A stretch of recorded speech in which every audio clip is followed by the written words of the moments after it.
Well, welcome to you all.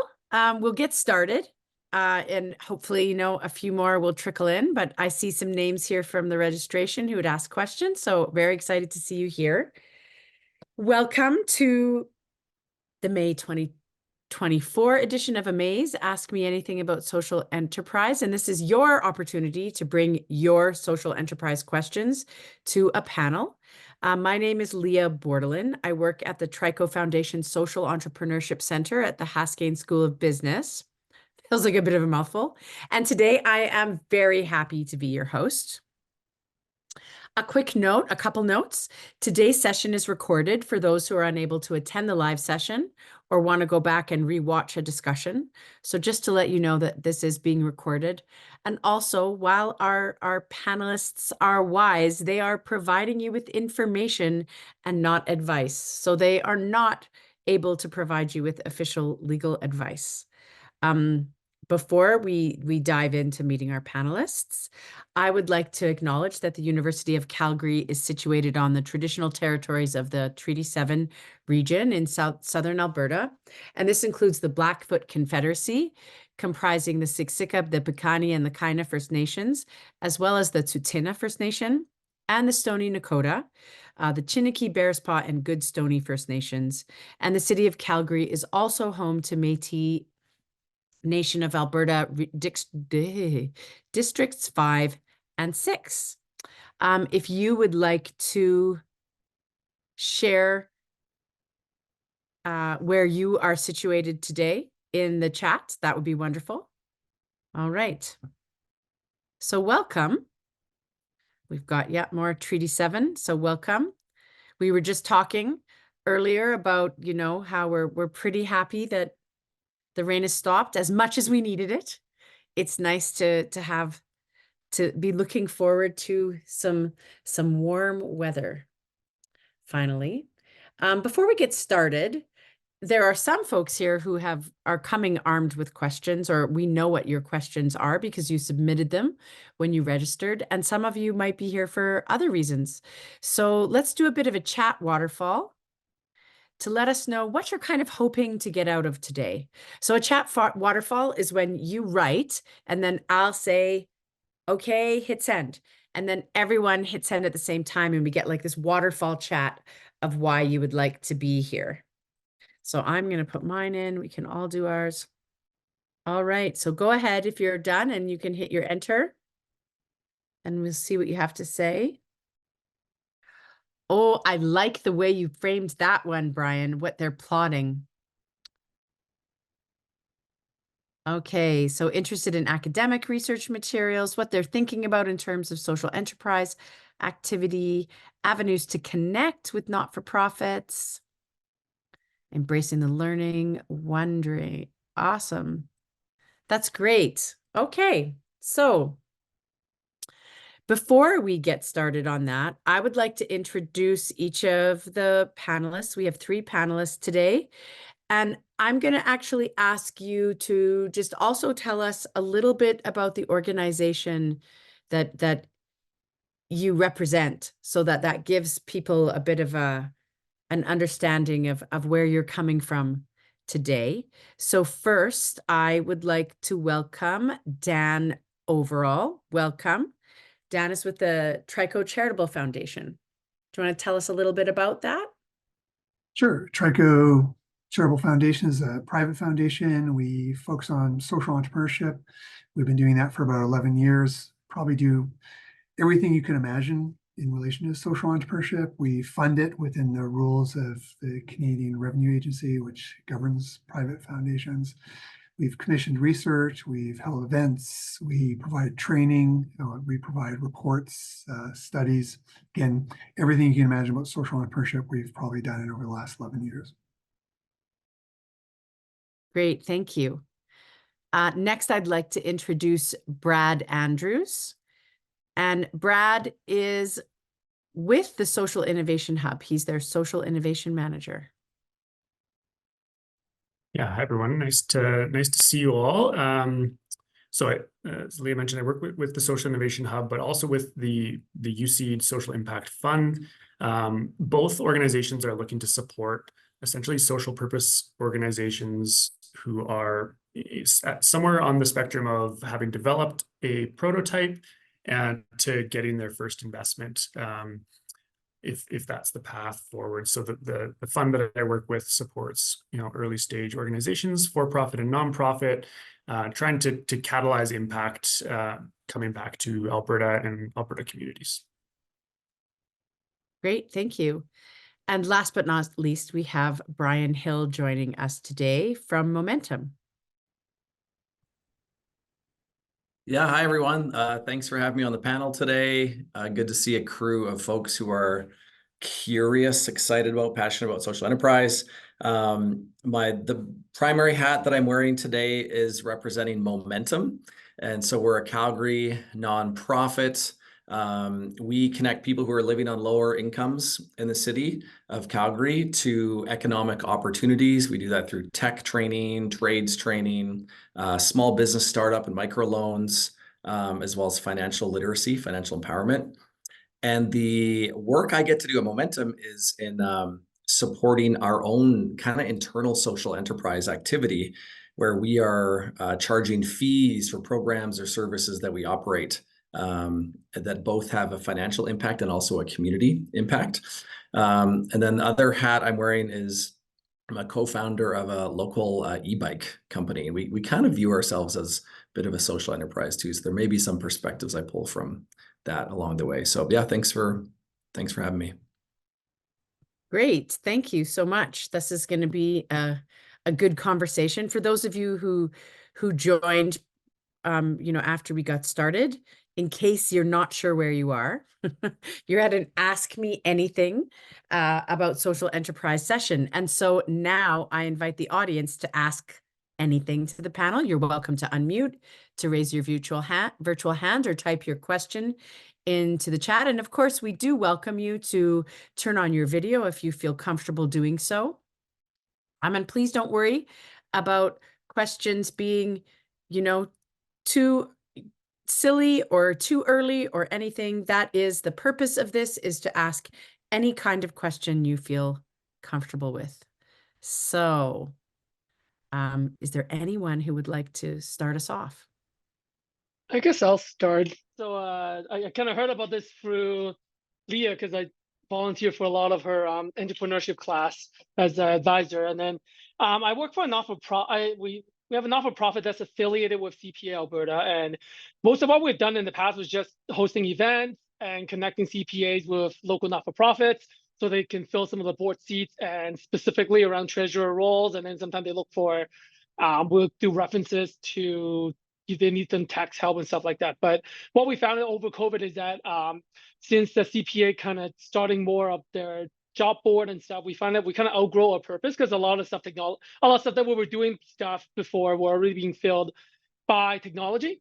So we're kind of like, well, what are we going to do as a nonprofit now? So one of the things we've been surveying and kind of intuitively talking to some stakeholder inside was, what we found is that a lot of volunteers and not-for-profit at the board level are people who are at least 15, 20 plus year experience, or people who retired. I'm not talking about like a big operation. Usually it's like smaller not-for-profits, community associations, or some of the more connectivity-based folks. And what we find and what we're hearing is that these people have a lot of time, but then we also have an issue is we're getting a sense there's a lot of Gen Z, newer early career professionals not really looking to volunteer.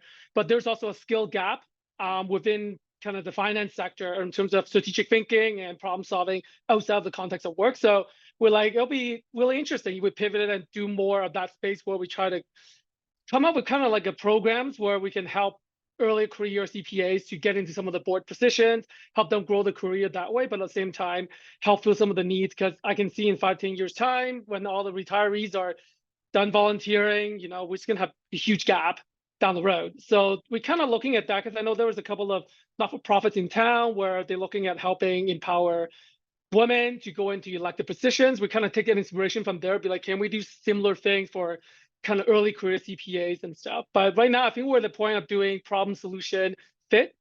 And we are reaching out to the CPA schools to try to get a sense of like what the students' attitudes are. We're working with, I think it's being venture to try to get some surveys and stuff done. But I think on my side, we're like, we still need to survey the problem on the not-for-profit side. Is it even the problem for the not-for-profits? Well, maybe they just don't even feel like there's a need. We got plenty of help and board memberships and stuff. There's lots of volunteers at the leadership level, or who has strategic views of what the nonprofit needs. So I think my take here today was just try to see where's the best way to connect with them. I have connections with the Federation of Community Associations, so I know I can kind of talk to them and kind of get some maybe emails out. But we are working with some students to try to see if we can do some surveys, and so we trying to see, like, for me, just getting reacquainted with the not-for-profit community, I guess in Calgary just first, just so I'm getting started. But yeah, just wasn't some good places to go and start. I can jump in quick. First of all, great work outgrowing your mission as a nonprofit. I think that's what they should all be trying to do, and rarely do we actually see it happening. So nice work on that and the pivot. You know, I think the CCVO, the Calgary Chamber of Voluntary Organizations, is you know, a great starting point for plugging into the nonprofit space in Calgary. There's not a ton of places where I'm seeing nonprofits congregate outside of, you know, some kind of specific events here and there. So I'm curious to see what other folks have to say. But just maybe one comment as you're doing your interviews, you know, and going and asking nonprofits, you know, how do you feel about having, you know, young CPAs on your board? They might say no. You know, they might be looking for that experience. And they could be a good example of a situation where, you know, the end user doesn't really necessarily know what their problem is in terms of building engagement with different generations. And, you know, all nonprofits are struggling with, you know, long-term engagement with, you know, numbers of donors decreasing. So it might be an interesting approach to come a bit more holistically and see how you know, you may be able to plug in other areas of the organization to see what sort of problems they really have, and how you might be able to support. So yeah, I love the initiative though.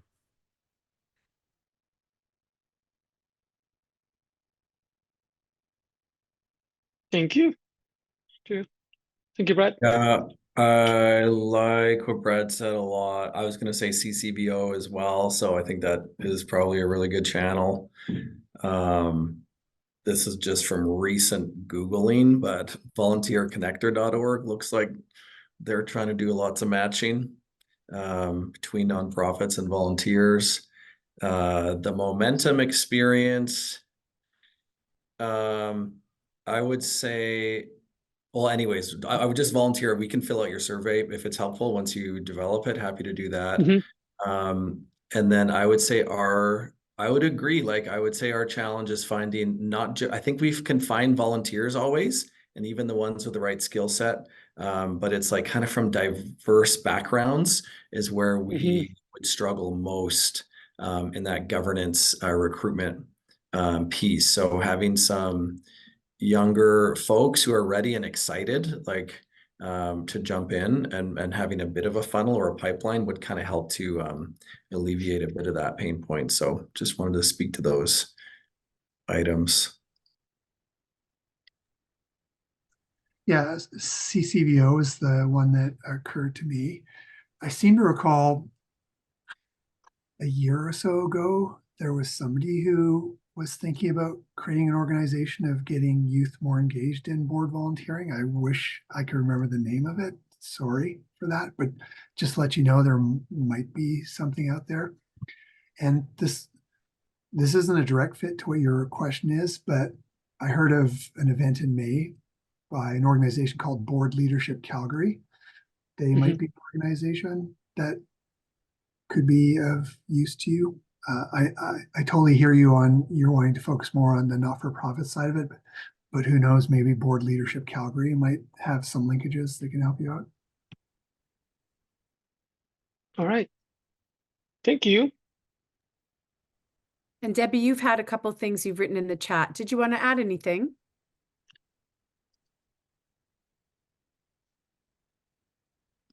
Well, just that I work, I work with the nonprofit sector, but I also live rural. Hmm. So, so I, and I volunteer in my own community Hmm. with different organizations, and always the challenge is the treasurer position. Hmm. And I'm just, I think this is a wonderful opportunity. I just don't know. I know you're focused on the city of Calgary for the moment, but is there some opportunity to think about how we could move this opportunity outside of the city? So I just something to consider or think about. Yeah, no, I think like once we have the product we're looking at is going to be purely online. So like, and I know there's a lot of folks in Calgary who are from small towns and they want to give back. It's just economically speaking, a lot of them are living in the Calgary. So uh, I think there's multiple channels of bringing them in. I think right now I'm just limited to just what I'm talking to right now. It's just we just Sure. want to get the students the interviews just a little faster because they are students in Yeah. Alberta right now, but the team is actually spread across. The team I'm talking to is actually spread across Alberta. So yeah, like, and I think half of them is remote. So I think we just want to do like a quick kind of experiment, like a minimal, almost just. I'm trying to teach them also like the minimal viable product. Be like, let's just get a half a dozen surveys, interviews off the Yeah. ground because these are newer students, so I can give them the Yeah. feedback and look at what kind of questions we wanted to ask. And then from there on, we can like build another one, so we can scale it from there. So we are cognizant we're working with students, so that's why we kind of like, okay, we're gonna take it slow because we don't want to just give them so much that they feel overwhelmed with Right. what we're asking them to do. So that's why I'm kind of like, I might come back next month and have a couple more questions and just kind of build from there because unfortunately we are entirely volunteer driven as well. With like just there's like 4 of us on the board. We literally just fits the 4 executive board members roles required by the Society Act. So we're like, Yeah. how can we? So we're bringing the students in. So it's a little bit. I find it a little bit interesting when we have to do some of the market research where I work for startups. I'm just like go go go. I have people working for me all the time, but not the same when you're dealing with some of the students who is doing kind of projects on the side. They a little bit more coaching. The little with a bake in the education in the beginning so we can actually scale faster because just give them more time to learn the beginning so they can know what questions to ask at the end. But yeah, we'll see how it goes. It's the first time we're doing any integrated learning work stuff. I guess like work integrated learning things with students. So we'll see how that goes. But yeah, thank you for all the advices. And I've been taking notes. So yeah, I think I'll let other people talk. Great. Thanks, Mike. I look forward to hearing how it's going later down the road. Yeah, and so is there anyone else who would like to ask a question? Hello, so my name is Simra, and I created a product. It's called Silkstream Undercaps, and I was wondering like what my next steps would be in launching my product and like for funding as well. Can you tell us, is it okay to tell us a little bit more about your idea? Oh yeah. So basically the product it has like 3 features. So it has oh, So it has a clip to secure the undercup to the hijab, and then it has like ear holes to provide ease for earbud usage. And then it also has a boa dial on the back to tighten the undercup, so it's easier for people who are like wearing the hijab, so their hair doesn't show.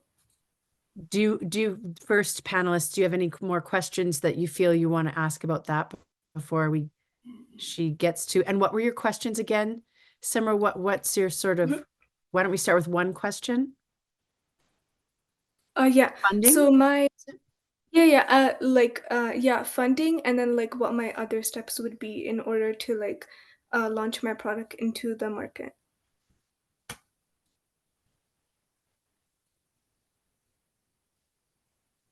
I can jump in quick on the funding piece, Simra.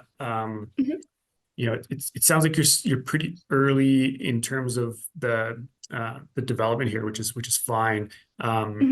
So you're likely going to find the most success looking for grant opportunities to build out prototype. You might even need to have a prototype in place to access some of the grant opportunities that are out there. Mhm. So, you know, Alberta Innovates can be a good avenue for some of this. This isn't technology based, so it's a little different. It's a little outside of my wheelhouse, but might be worth a cursory look anyways. And yeah, finding, you know, finding competitions where you can generate maybe some kind of early revenue can be a good you know, a good source. Also just a nice way to kind of help build and craft your story, to make sure that you're sharing it in a good way, attract some other support through advisors and folks who might be picking up and resonating with the problem you're trying to solve. So yeah, I would say, you know, you might be a little bit early to get too deep into the funding piece, and you might be better served going and kind of building out something that you can then go and raise some funds off of, in my experience. Okay. Yeah, thanks for that advice. Yeah, I have a prototype right now, but I would just need to add the BOA dial on the back because I have a bottle cap, so I would need to make it like into a more advanced prototype. Mm. Yeah. Yeah, and without knowing this market, I wouldn't be able to say whether that how you know, whether that would be enough. But yeah, it's hard to say. You can just go and talk to some funders and see what they're interested in. They'll usually tell you, you know, if they need more, or if you're on the right track. And especially as a student, Simra, they will Exactly. be probably more likely to give you some like feedback and advice, knowing that Okay. you're a student. And, you know, don't forget to tell them that you were part of the RBC Fast Pitch competition as well, because that also they'll be like, oh wow, we want to help you. Okay. I can jump in there as well. Ida will share in the chat. The Trico Charitable Foundation has a whole program that we make available to social impact entrepreneurs. It's free. You don't even have to register. You can check out that for the approach. But one thing I'll highlight in terms of that approach is we're big believers in what we call friendly wise skeptics, which is, I know chances are you probably have mentors and advisors that you've hooked up, but in addition to that, you should make a concerted effort to find people who have been there, done that, and as close to your industry as possible. So for example, I don't recall exactly who it is. When we were chatting before the actual panel today, someone thought it might be Nike. I think there's someone who's developed a similar product for sports wear. So you may want to think about that. So again, the key is, as you're beginning, try to experiment and search out people who have been in an industry very, very similar to yours, where you can kind of learn from them and get their kind of constant advice. And once you set up that kind of network, we're finding that's really, really empowering because they can provide you the constant advice. And because they're friendly, which means they make sure they kind of care about what you're doing. Wise, which is, again, they have related experience, and the related experience is really, really crucial. And they're skeptical. Like a lot of times, early entrepreneurs get a lot of advice from family and stuff like that, and that's important. Don't get me wrong, but because they care about you so much, it's very hard to call you on stuff you might be getting wrong, which is why you want the skeptics as well as them being friendly and wise. And we're surprised at how important that is. There's few social entrepreneurs who really pursue that strategically and diligently. So that would be my one huge bit of information is, as you're beginning, really make a concerted effort to find a crew of social friendly wise skeptics that you can get advice from on a constant basis. Because the thing is, if you can talk to people, but the challenges and the stream of issues you're going to have to grapple with as a social impact entrepreneur are going to be constant. So you want this kind of network of people you can rely on for advice that you can get on a constant basis as well. So would strongly urge you to, again, look at setting your kind of network of friendly wise skeptics that you can always draw on. Okay, sounds good. Thank you. And maybe just one other piece on that, definitely go like build that out. And big fan of that model. Go and talk to as many, especially with a like a consumer product that you're building. You'll need to talk to a ton of actual users on the ground, and you're probably already doing this. But like Dan mentioned, they can't be people that you know, or they can't be friends and family. It has to be people who have zero vested interest in making you happy, that will tell you, I would never pay $40 for that product. That's not my problem. And then you can learn a little bit more. Oh, well, what would you pay for? Is this a problem for you? When is it a problem? What does that actually look like? And you can start to probe and get some real insights from those conversations. And you cannot, I would say you almost can't talk to enough of these individuals. Like, it should be 100 would be like a reasonable target to go and talk to, which seems overwhelming. But I think you'll pull a ton of insights out of any of those conversations that you can get into. Okay, sounds good. Thank you. I would just add to that, Simra, I think, yeah, the proof of concept idea is really important, getting that initial prototype. I don't know if you would think of, like, if your ultimate plan is to manufacture elsewhere, just kind of make it your own. But I'm just thinking back to like when we launched the e-bike company, like we did get the first proof of concept or prototype for us was the first 10 bikes that we got made for us.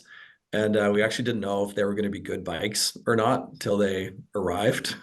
We had a sense of what people wanted. We'd done some of the questioning that Brad was talking about. But that was kind of the test. And our first bikes were sold to like our moms, our cousins, people like that. Like, that's where we developed kind of proof of concept, was to get objective feedback. They may not be the right people, but to get like some initial sales too, just to get some traction, get it into the hands of some people. I think it's fine to like go with some of those networks and just get some of these prototypes out and being used, and seeing how people respond to them. So I mentioned Futurepreneur as a potential funding source as well. We went through Futurepreneur to help our business get started. It was really easy working with them.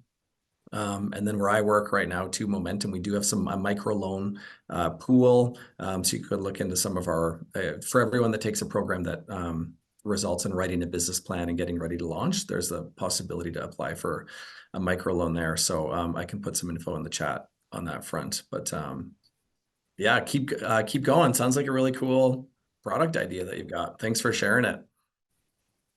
Yeah, thanks so much, guys. Simra, sorry to jump in one more time, but again, this is not advice, but I would urge you to strongly be careful about committing to loans, which requires some type of repayment scheme when you haven't really proved out your model. I don't know what stage you're at, but if you don't have that steady, reliable stream of income coming in from the business, be very, very careful about doing loans. And Ida, I don't know if you have it handy. Do you have the link to the outlet video? Because Simra, if there's like one very short video, I would encourage you to watch in terms of how quickly and cheaply you can experiment to get the information you want.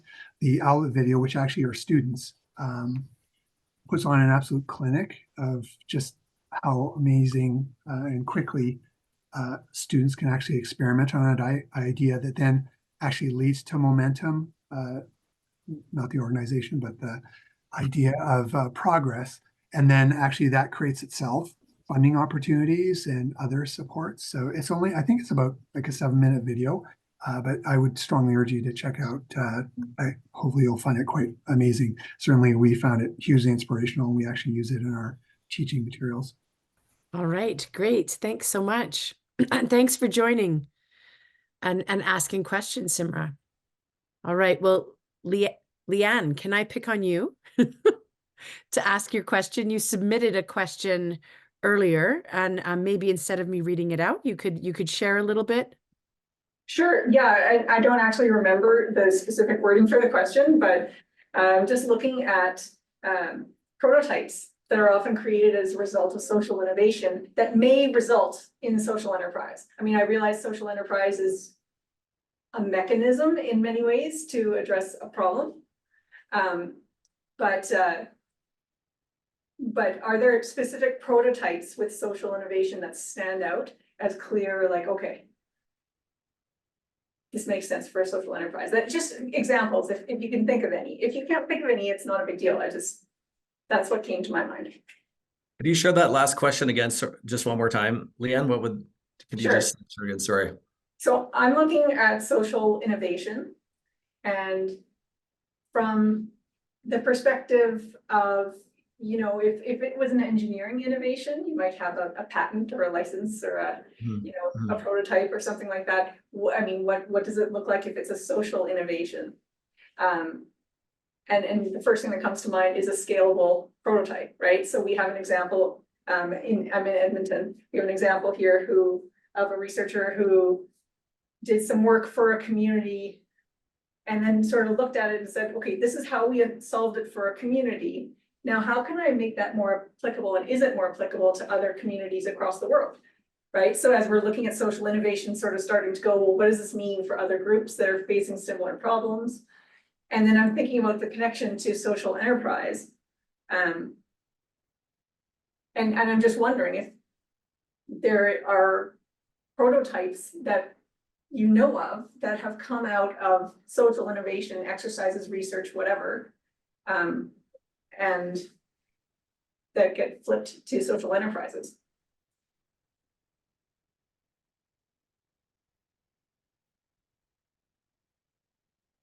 So it's a really intriguing question, Leanne, and if you want to explore this more, I'd be happy to go offline and talk a bit more if you're looking at developing programs and stuff like that. So if you're interested, just give the AMAASE people the consent for me to get your email and I'll reach out to you. But to answer your question right now, it's funny, when I think about your question, I find, and this is just my personal opinion, I tend to find a social innovation focus tends to just focus on lobbying the government for policy changes. So I typically don't see it as like social innovation leading to entrepreneurship. I see them being side by side. So to me, social enterprise is kind of like the on the ground trying things, especially with business models and kind of learning from that, which is important because you want that practical experience. And then the social innovation is more that discipline of making sure this change leads to systemic solutions and solving huge problems. So I see them working side by side.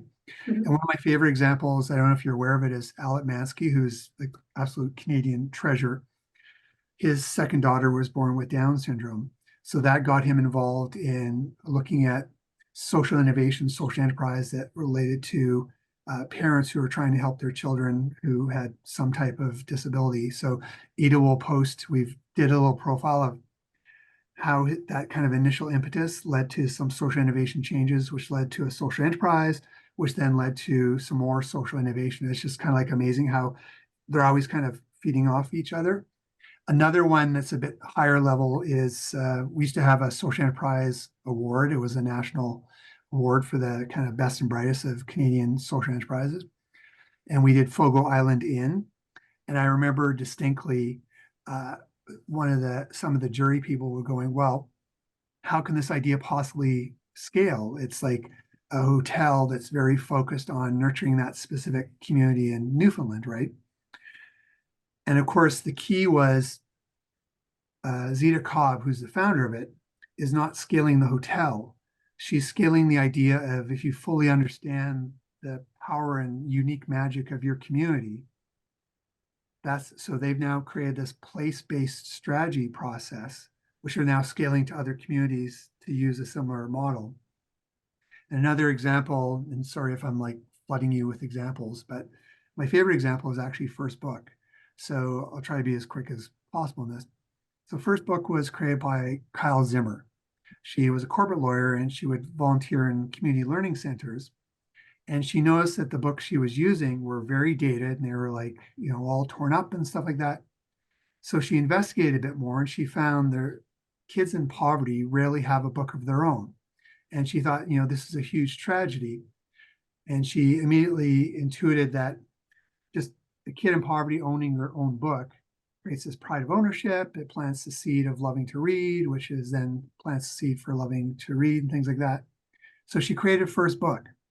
And First Book, the idea is you either give her financial donations or you donate books, and then she gives them to kids in poverty. So is that a social innovation? Not sure. But she was very successful, and it grew nationally and then internationally.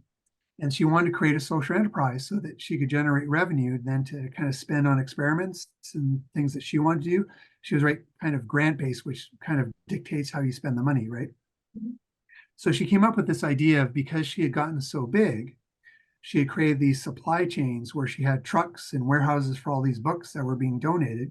She said, what if I use that and buy books in bulk? And because I'm buying books in bulk, I can get them for cheaper, and I can sell them to institutions that serve kids in poverty, such as schools and hospitals. So she did that, and she's made lots of money, and she's now getting these books to these institutions that are much cheaper, right? So is that a social innovation? What was interesting is she didn't even stop there. She had noticed that a lot of the books that she was buying for children rarely talked about that demographic. So it rarely talked about kids who were homeless or in poverty and stuff like that. So then she created something called title raves, which actually celebrates books that are specifically about kids in poverty. And as she celebrates them, she's selling more of those books. But here she's now starting to change the culture, right? Because getting a book to a kid in poverty is powerful, no doubt. But actually seeing themselves reflected in these narratives in other books is really transformative. So now you have a social enterprise, but you're knocking on the door of social innovation and systemic change, right? Because you're now changing culture. But she didn't stop there. She recently announced that there's a group of about 26 other organizations that are going to join First Book and create an additional platform for getting books to kids in poverty. So now you're kind of doing this mass collaboration to do this. Is that social innovation? And in addition to that, remember I said at the beginning, she just intuited that getting books to kids was very, very powerful. As part of her social enterprise initiatives, she's commissioned research to show the impact that just having books for kids in poverty can have, particularly when they're books that deal with like diverse cultures and stuff like that. So you can see how hand in hand this idea of social entrepreneurship also leading to systemic social innovation change. And what I like about this, and I think the initial question you sent to us also said, how can we encourage this type of thinking in students? What I like about this is nurturing this idea of you're always on the lookout as you grow your social enterprise or social innovation as to what the next level brings and how you can kind of take what you're doing to the next level of systemic kind of change. So if we could nurture in students this openness to fully understand the power of social entrepreneurship to evolve is one thing. I also think we need to train students to be able to experiment, like break ideas into smaller pieces, but also hear what the universe is trying to tell you in terms of customer feedback and stuff like that. And the final thing, and I apologize, this is a really long answer. I find most universities serve students as a program rather than a population. And by that, I mean, we need to focus less on a kind of a transactional thing where it's a specific class or going through, an incubator program and stuff like that. But the relationship where you actually stay with the student as they go through their journey so that you're always making sure there's resources for them as they need and kind of help them grow. So again, I apologize for the long answer, but those are like three of my favorite examples of social enterprise that actually led to social innovation. And again, those are the three key prongs that I recommend for helping students kind of nurture this idea of not only being really creative of how business models can serve society, but always being open to the next level of where they can take it in terms of impact. But again, I'm very happy to go offline for a deeper conversation if you're interested. Yeah, no, that's great. And I'm here for the whole thing. So thank you for that. I like that a lot. Just a quick, that's a great kind of starting point that Dan has set up there. So and I don't I don't follow as much like what's happening in the sector necessarily. I can kind of just speak to some of the momentum things that we've been up to.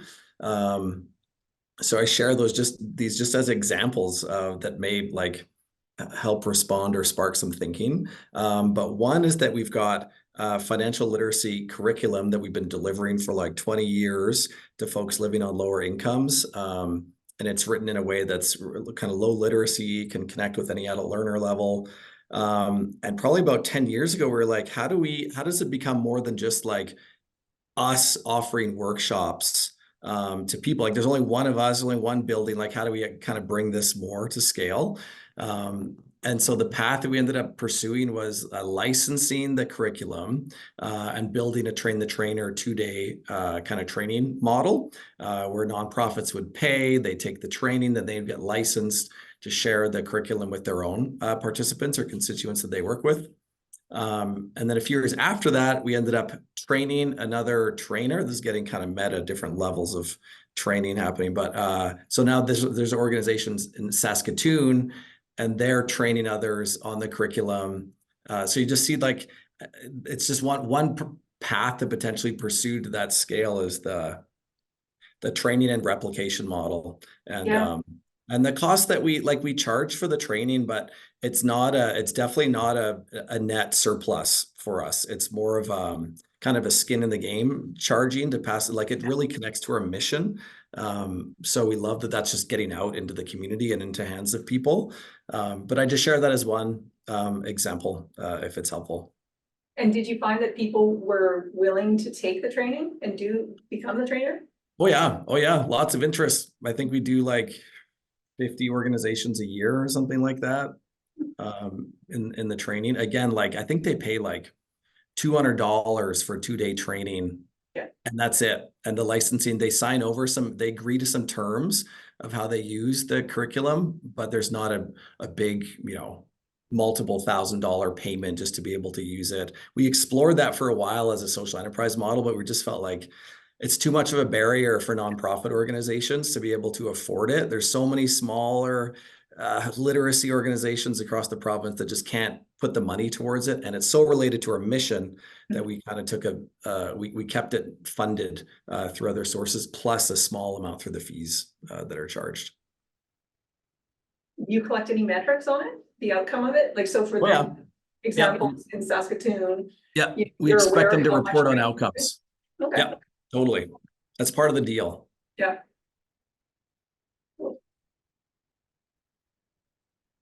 It's a great model, and we've seen a few folks coming out of the university doing similar kind of licensing, partly to get their, get the initiative out, but also partly to sort of protect it, right? So that the impact and the social outcome that they're generating stays solid and doesn't get contorted for other reasons, whether that's just it being watered down or for more profit-seeking initiatives as well. And I liked some of what Dan was saying. I liked all of what Dan was saying, but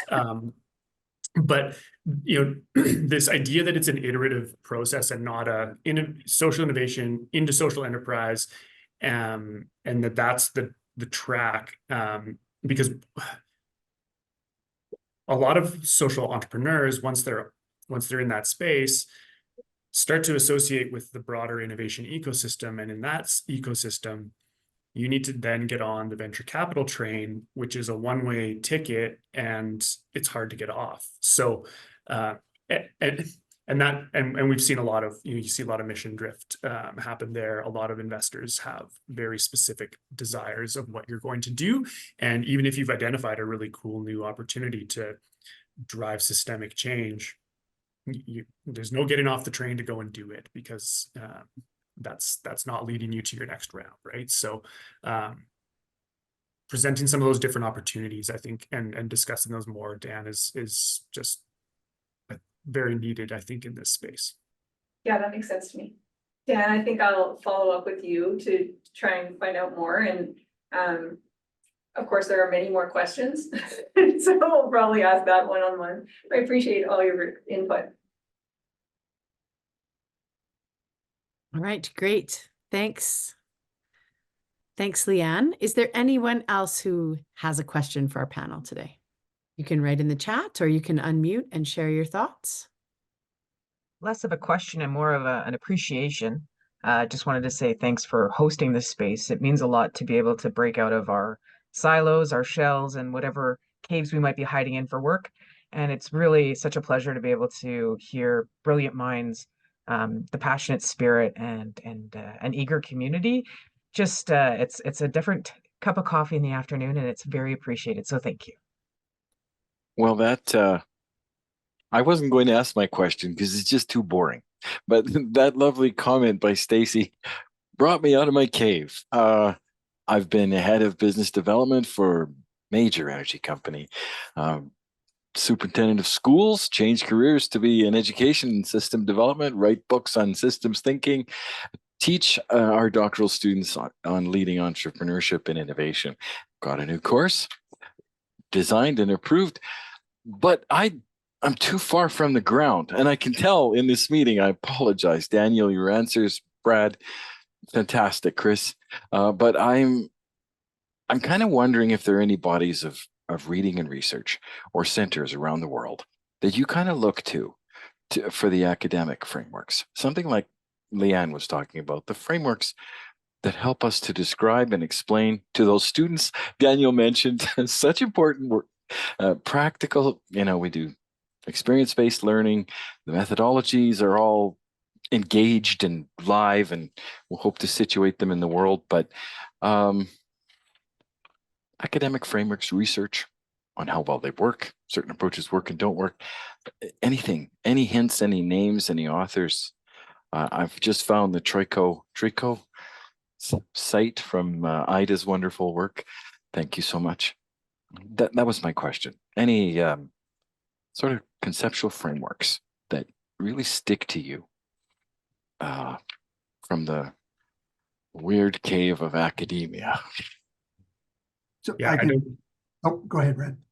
all I'm going to say is that I usually go to Trico's frameworks if I need one. So Dan's probably your best bet here. Well, thanks for that, Brad. Yeah, it's actually been interesting. Like, I know academic is supposed to be, well, academic. But as we've been starting to have conversations with Haskell and some others, and we've actually looked at both the research, and so what we're finding is entrepreneurship courses have their standard book, and there's usually this chapter on social entrepreneurship, right? And we looked at them and we find them absolutely, and this is like with the greatest respect, horrible, like horrible. And if you don't believe me offline, because I think this is, Eugene, your question as well is like absolutely crucial. Oh, I believe you. I've read 100 of these books already, building these courses, and I'm with you. That's why I asked the question. No, your timing is perfect, because we've actually gotten to the point where, because I've been doing this for 10 years and I read some of these things, and the way they suggest that students understand the variety of social entrepreneurship, I can't even figure it out. So I can only imagine these like poor students. So we're actually going to take a shot, believe it or not. Like, certainly the online stuff you have will give you a taste, but we were thinking of condensing it and making it like pretty and user-friendly, of actually a chapter on social entrepreneurship. So I'd love, Eugene, if you're open to it, and Leanne as well, and anybody else. We're hoping to very shortly take a kick at actually doing this type of product. If you're open to a conversation where I share it with you and you provide feedback and let me know, I think this could be really powerful, because I do my best to examine, Eugene, what you've asked about. And it sounds like you're having the same thing, the frustration of it's so dry, it's so far removed from reality, even for like academic, it's just dark. And I think there's this huge hole. And wouldn't it be incredible if Alberta could kind of lead the way once and for all, in like a truly visionary, inspirational, and useful for students who want to wrap their head around just the incredible degree to which business models could actually be used to serve society. My heart sings. Thank you. Because my cave's been dark with this literature, and I can hear the life here and the light who's shining on it in the room here today. So I'm just going back to being a fly on the wall. Yes, Dan, anything you need or want to do, I'm here, and I will go ahead and keep learning. Thank you so much. Not only is it very exciting, I think you just gave us the slogan for our AMAASE brochure, so thank you. What was right. that? I just forgot. Oh, well, we've been recording it, which is why we did something about, the lightness in the cave, and now it's like saying, Oh, yes. Actually, that comes from, I just did a keynote in India, and their education is light. They make that metaphor. So I have to reference them. But thank you so much. That's great. We also have a teaching professor at Haskayne School of Business who's interested in this work as well and teaches a course on a similar topic that we can connect you with. Who's Lovely. also interested in connecting with Dan in the same area. So that's an exciting connection that we can follow up with you. Great. we can create a club. I And now have a I'm- random question, if that's okay. So Please. part of the research we're working on right now is a kids camp curriculum that has designed creative projects that bring everyone together that actually works you through points of a curriculum in order, again, to make the material less dry and to actually create those real world examples. And yeah, I've been chasing down that rabbit hole for a few months now, but if there's any other ideas in research, any other direction that you guys have taken a look at that particular approach of using those elaborate, yes, I see you're off mute, so I'll be quiet. Well, ironically, Stacy, we've been working with the Social Enterprise Academy, which is from Scotland. And believe it or not, Scotland has this new program where I think within 5 years, which I think might even been passed by now, they have a commitment with every single student in Scotland is going to have some type of social enterprise training. And the Social Enterprise Academy is the one who's actually been commissioned to do this. So they, ironically, and they know I've said this to them, so this isn't like telling secrets out of school, no pun intended. Ironically, I find their social enterprise stuff is quite, could use some work. But what they tend to focus on is leadership development, which sounds like it's very similar to what you've been looking at. So it might be a perfect fit. So AMAASE people again, Stacy, if you could maybe give consent to them giving me your email, I can send you some information about Social Enterprise Academy. And we're actually having ongoing discussions with them as to how we can partner more effectively. So that might be another opportunity where we can maybe the three of us work together and we can give you access to their trainings and you can try it. Who knows? Well, absolutely. I appreciate that because we're already in the prototyping phase and working with organizations like TIES. And so, again, bringing direct improvement to those kids' lives is my jam. So, yeah, happy to have the conversation. And Leah, do you need an email from me for that permission, or can I verbally be like, I accept? You can verbally be like, I accept, and I have your email address. Thank So you. you registered, did you, Stacy? Sorry? If you want to just send it to me by direct message, just in Okay. case, that would be Thank you. helpful. All right. Is there anyone else who would like to have a discussion or ask a question or share something? Actually, I have a question on behalf of somebody that I'm working with that works in a nonprofit and is starting her big, great dream. And I gave her, the list of a few different places to take a look at, just to, again, get a sense of who's who in the zoo. Because like most entrepreneurs, she's ready to pitch the Rotarians and make her dreams a reality. And I'm like, so many questions yet. But her strategy is actually working on a greenhouse either within or outside of Calgary, and then sustainable working practices, as well as that flow through of all the produce produced to, again, reduce food poverty within the city. Is there somebody that you, or maybe a couple of different things that pop into your mind when you're like, ooh, agriculture, social innovation, and challenging food security, that pops into your mind from those very brief notes that I have on it? I'm curious. And again, no pressure. Again, that's very little to work from. I apologize. And while you're thinking, I should note that, yes, I've already taken the TriCode coaching pieces as well as the momentum. So I'm going to make sure that I refresh her on those links as well. So thank you. I'll go first because my in-depth knowledge on this field is very thin. So if anyone else wants to like fill in anything more about, I just the extent of my knowledge in that field is just that vertical farm big announcement.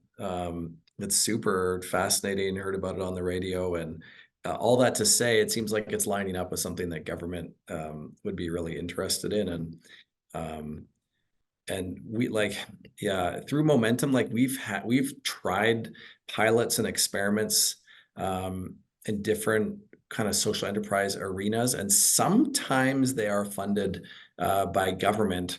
What helps is that we kind of have an in and a connection. They've been funding some other programmatic work over the years. So when we say, hey, do you have like a certain amount to help like fund this pilot? We've been able to get like the right people at the table, have those conversations. But yeah, there's some interesting, like there's some kind of unorthodox folks throughout some of these government bureaucracies that really are like, we want to do something like new and interesting and different. And if you can get across from the right person, that can be pretty helpful. I know that's half the battle is just knowing who that is and how to make those contacts. But yeah, funding some of those pilot, Yeah. I mean, funders love pilot projects traditionally. That's what we have found, and proof of concept is like lots more exciting for certain funders than fund this program that we know really works. We've run it for 10 years. Like, wow, yeah, what's your new thing? What's something new you can fund? So Okay, interesting. I appreciate that because I told her again, like mentorship, like you say, and developing those relationships of those that have gone through the trenches in this area are really again going to support her sustainability in her project. So thank you. Yes. Yeah. Yeah, we're seeing more and more interest in this space from other funders as well as from entrepreneurs, like in the ag tech space and the food security space in general. Lots of folks who are just tying their somewhat run-of-the-mill agricultural technology to food security with loose connections, which we don't love, but lots of kind of real cool work happening. We don't work with a ton of those. Our focus is usually a little bit more human-centered, but one group that we're working with is to develop like modular vertical farming solutions that can fit in latent space in grocery stores. And the business model was to essentially sell to remote grocers in kind of northern and rural communities so that they could grow some fresh produce in-house and sell direct to customers as opposed to having to ship it for, thousands of kilometers and to kind of limit some of the costs, obviously, overhead for these items. They've pivoted a little bit, and they're still working on that a little in the remote communities, but are also looking at urban centers and how they can kind of co-locate with ethnic grocers and some other folks in the space. They're pretty early stages. The name's Sky Acres. Their website's online, but yeah. Again, we've seen a lot, and anyone we talked to about this model was a little unsure because the vertical farming space has got a ton of attention a while ago, and it didn't necessarily lead to anything great, right? I mean, there's a number of vertical farm operations in Calgary that have been around for 15 years and have just really struggled to get off the ground. So it's if there's a model there that can work, I think folks would be interested, but you might need to make sure that they might need an extra step in validation in order to secure that first funder to get them off the ground. Perfect. No, and I really appreciate that, Brad. Thank you so much. And I've also, I mean, obviously asked her to attend another AMAASE future so that she can ask her own questions, because I'm sure she'll have her own things. Right now, she's just very overwhelmed. So I thought if I ask you, then I know in advance for her next question and answer period, if you know what I mean. Sorry, Dan, I didn't mean to cut you into. Oh, no worries at all. I put in the chat, MRU actually did a report about the right to eat on food security, which looks at a foundation in I believe, Calgary that's looking at this issue, as well as key organizations. There was an article in CBC, I think either today or yesterday, about how the city is stepping up to enhance food security. So that's something you may want to check into. And then in terms of organizations, there's Fresh Roots, which is mentioned in the link. There's Leftovers Foundation. And then there's AgroSystems, which is starting to look into food security, a graduate from Haskell, and Deepwater Farms, who's looking at vertical farming, and to my mind has actually been working on vertical farming in Calgary for like years, is one of the early adopters in that space. So those are 4 specific organizations that may provide useful information, and then these 2 general reports that I put in the chat. Oh, this is brilliant. My mind loves this, so thank you so much.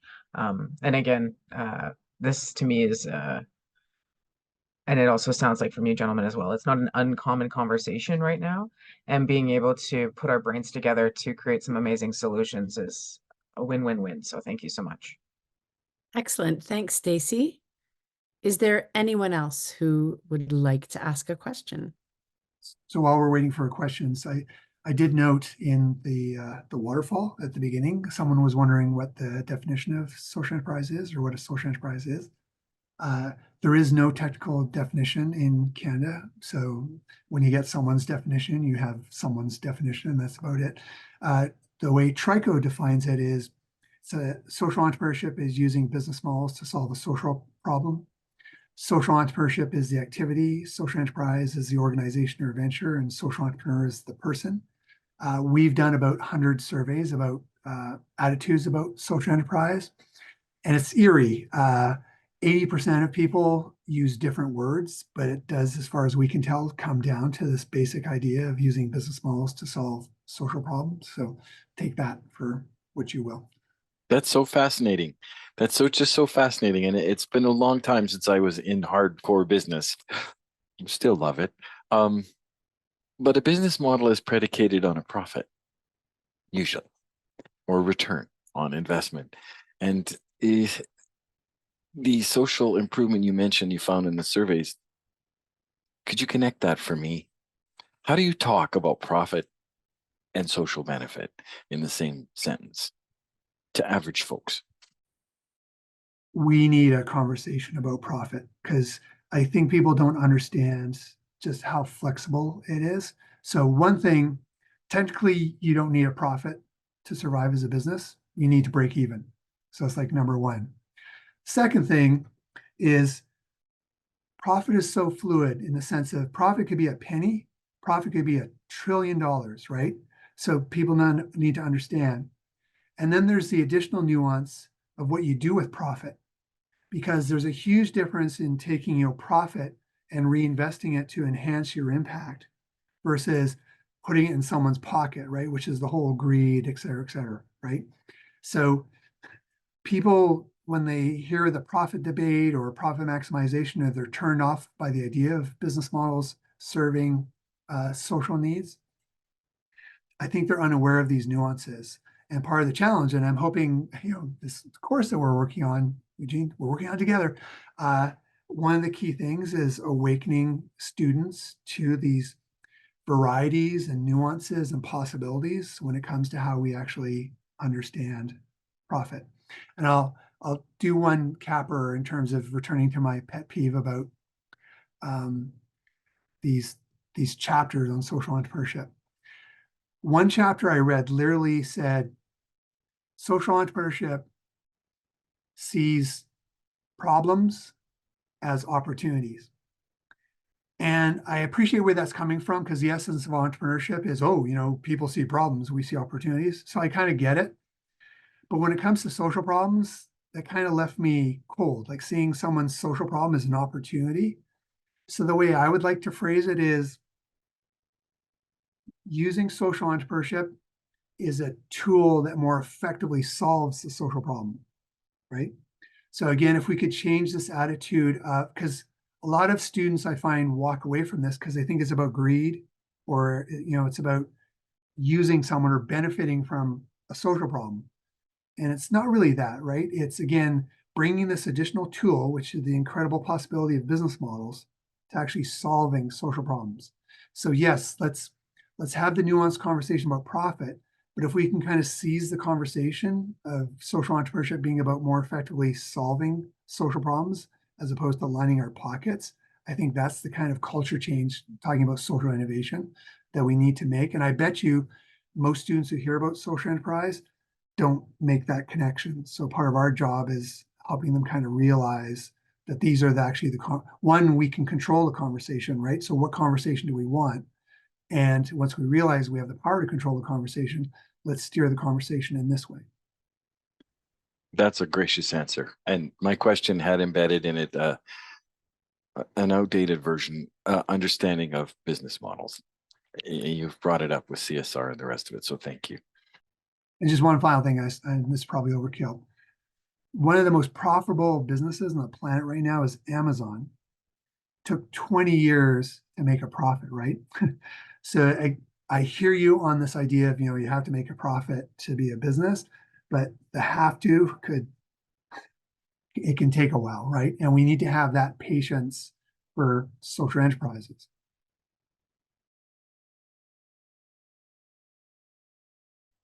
One thing we talk a lot about when we're looking at opportunities with the Social Impact Fund, wanting to be aware of this kind of potential kind of impact washing side of things that might be connected to your question here, Eugene, right? Is what kind of intention is the founder or the company coming to the enterprise with? It's the worst thing to try to measure, but it's usually something that we can uncover in conversations, is the intentionality that they're bringing to their impact. Are they genuinely trying to address at the root the social issue that they're connecting their business to? Or is that a tool that they're using to generate more profit? And you could have the same business and different intentions, and I think long term those would lead to different outcomes. Microfinance is an interesting example where it was a great tool for a while, and then all of a sudden it wasn't, because there were intentions that came in that were much more around profiteering than they were around serving the needs of the folks that they were supposed to be serving. So I think it's tricky, and I think the whole thing is, this we want to try to bucket these purpose versus profit organizations when it's a big spectrum, or it's a 4x4, or however we want to visualize it, but it's rarely kind of an either or in our experience, and it's always messy is the other thing when we're looking at, especially in the early days, in terms of where things are going to land, what kind of real outcomes are we looking at? We're projecting pretty far in advance how well that business model is going to be able to drive real social outcomes for the populations they're wanting to work with. So I'm hearing and learning. See, I was an engineer doing business models, forgive me, really well actually. But I'm hearing that you'll integrate that business model somewhat with the with the SC concepts. Is that what I'm hearing? The newer business That's an models? ideal scenario for me. Okay. Is that Okay. the business model is directly linked to the benefit that's coming to the communities they're serving. Again, to me, that's an ideal scenario, but it's on a spectrum, and it can change over the course of a venture's lifetime. Starting with good intention, but maybe a more basic model that's like a give back model, or buy one, give one type thing. Dan's got great examples of how that can shift into something where the impact is much more integrated to the product or the operations or the outputs of the venture. Thank you so much. All right. Well, I guess we will start to wrap up. Then I'm going to invite the panelists to share any updates they have from their organization, or maybe share any closing thoughts that they might have. And I'm just going to look at my Zoom, and I'll start with you, Brad, if you have anything to share. Throwing you on the spot, sorry. Yeah, no, it's okay. I love hearing the conversations around what's happening in the academic space and how we're looking to pull those real world examples and kind of less academic, if we want to say, tools into that space. I think if we can seed this generation that's, I think, hungry for real outcomes with the right kind of tools and the right kind of teachings, there's a huge, systemic impact that can come just from that. So that's yeah, really encouraging to see. Definitely. Brian or Dan, anything you want to share or follow up on? Yeah, thanks again for the invite. Someone, was it you, Brad? I can't remember who said it, that this work is kind of messy and defining it. Some doesn't really matter sometimes how exactly it's defined. We've got stuff going on at Momentum right now where like there's fees that cover 5% of the delivery, 50% of the delivery, 100% of the delivery. And it would all have varying levels of social impact that would be tracked and followed. And it's all in this, to this end of kind of creating a community contribution, or trying to solve an issue of some kind or positively contribute towards it. So yeah, it's always fun to talk about what that looks like in practice and how that gets manifested. So yeah, happy to be here. And also in terms of what's going on. So I sent the link earlier. The Momentum has small business training programs. There's one called business feasibility study. So if there's folks that are wanting to like try to put some basic numbers to a small business or a micro business concept and start there, then you can kind of follow that thread. And then Be Local is a network that Momentum kind of hosts. But that's a spot for socially minded entrepreneurs to like connect, learn from one another. There's some really interesting businesses as a part of that network. So that invitation is always open to folks as well. I might pop the link in there. Yeah, that's all for me. I would just mention we did a blog today, which hopefully Ida will share the link, which actually talks about the insights on experimentation you can get from the history of bloodletting. Believe me, we make the connection. But also in the blog, we talk about this really interesting experiment by a Stanford professor by the name of Tina Seelig in 2009, who gave an entrepreneurship project to some of her students and teams. And what she found the students did in grappling with this entrepreneurial problem is just absolutely fascinating. And I think will change how like teachers approach teaching entrepreneurship and just how creative you can be. And you, again, using business models and how you approach that. So I'd strongly encourage you to check out the blog that Ida just listed. And thank you for all the listings, Ida. And I was just going to say the same. So thank you, Ida. You always provide us with so many things as the conversation is happening. They're so timely, and it really fleshes out this conversation. So thank you for doing that every month. It's really appreciated. All right. So please do join us again next month. So it's always the second Wednesday of the month, which next month is the 12th of June. And so we hope to see you there. And I guess other than that, thank you so much for joining us today. This was a great conversation. Make sure you download that chat because there are always so many amazing references and links in there. It's a pretty wonderful place to get your resources. All right. Well, everyone have a wonderful day. We're looking at a little bit of weather that will make us all want to go outside for a nice walk, I hope. So take care.